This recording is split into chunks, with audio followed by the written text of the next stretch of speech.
Dick wrote, the head of Art Decca Records in the 60s, was a kingmaker in the music industry. He signed the Rolling Stones in 1963, gave Van Morrison his break and launched the career of Tom Jones. But Ro isn't really known for any of these coups. He's the idiot who rejected the Beatles. We don't like their sound, it's said that he told their manager, Brian Epstein. And guitar music is on the way out. Decca offered a contract to Brian Poole and the Tremolos instead. There are similar oversights in all creative industries. Sport is no exception. For example, if there was someone who managed to let the three best players in today's Premier League slip through their fingers, a person who did the equivalent of rebuffing the Beatles, the Stones and the Kinks, that guy would be a world-class buffoon. No, his name would be a punchline. Well, there is such a man.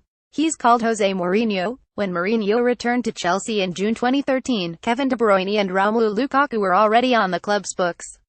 In January 2014, they were joined by Mohamed Salah, apparently, like the signings of De Bruyne and Lukaku, on the instruction of Michael Emenalo, Chelsea's technical director from 2011 until last Monday. De Bruyne, the same De Bruyne who now gets compared, not ludicrously, to Lionel Messi and Cristiano Ronaldo, was assured by Mourinho that he was part of Chelsea's plans and then, 6 months later, sold to Wolfsburg for £18 million. This was a decent bit of business for the German club as, just 18 months later, his value had trebled, Manchester City paying £55 million. It certainly bucks the current UK inflation rate of 2.9%. José Mourinho tries to get his point across to Kevin De Bruyne in 2013, 6 months before selling him to Wolfsburg.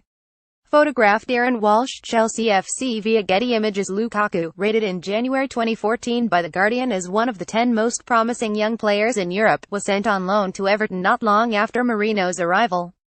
The deal was made permanent the following summer for a fee of £28 million. This has also come to look like a steal 3 years later. Back in the summer, Lukaku moved again, to Manchester United for a fee rising to £90 million. Again, this is more than 3 times what Chelsea received for him. Salah, likewise, was never given a run of games by Mourinho, making just 13 league appearances before being packed off on loan. This would eventually lead to a £11 million transfer to Roma in the summer of 2016. 1 year later, Liverpool would pay up to £43.9 million to bring the Egyptian back to England. All of these 3 young footballers, De Bruyne is the oldest at 26, have been unplayable at times this season.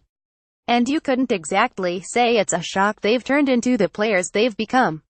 No wonder, then, that Mourinho received a cool reception when he returned with Manchester United to Stamford Bridge last Sunday. There was no repeat of Mark's three-fingered salute to Chelsea fans, the number of Premier League titles he won at the club during 2 stints, though he did very energetically acknowledge the United support when they sang his name.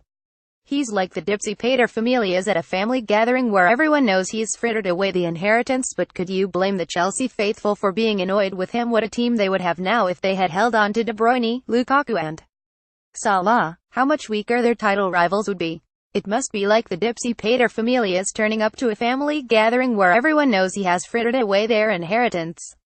Of course, it's a bit more complicated than that. Chelsea's transfer strategy has, in recent times, been overseen by Emenalo, the director Marina Granovskaya and the chairman, Bruce Buck, to specifications and budgets set by the owner, Roman Abramovich. Both Mourinho and his successor Antonio Conte have been frustrated by it. The counter to that, though, is that it was Mourinho's choice alone not to pick De Bruyne, Lukaku or Salah. Abramovich hasn't exerted leverage on team selection since the days of Andriy Shevchenko. And it was a lack of playing time that was the key factor in all 3 leaving. So, how is Mourinho's name not mud? How did he walk into the top job at the world's richest and most popular club, albeit that club being Manchester United, which itself made the most catastrophic financial bungle in football history, allowing Paul Pogba to leave for free in 2012, only to buy him back 4 years later for £93 million. Mourinho would point, as he always does, to his palmares. In the 201,415 season, Chelsea's experienced squad lost only 3 matches and won the League Cup and the Premier League. Also, Mourinho is nothing if not a pragmatist. The average tenure of a manager in English football is around 1.3 years. Mourinho, famously, seems to work on a 3-year cycle. He might have trusted De Bruyne, Lukaku and Salah, given them the 30-odd games a season that would have kept them happy, and Chelsea could easily have won nothing. And there's nothing worse, in Mourinho's worldview, than being a specialist in failure. What does this matter? Anyway, the players were not psychologically scarred by the experience, and neither was Mourinho. Chelsea returned to winning ways last season. Well, it's relevant because England currently has perhaps the finest crop of young players in its history. In the past few months, the country became only the second nation after Brazil in 2003 to win the Under-20 and Under-17 World Cups in the same year. How these players are brought through will be vital to the future success of the senior squad. Most of these players come from the academies at a big Premier League club. What happens next to them will be instructive to watch.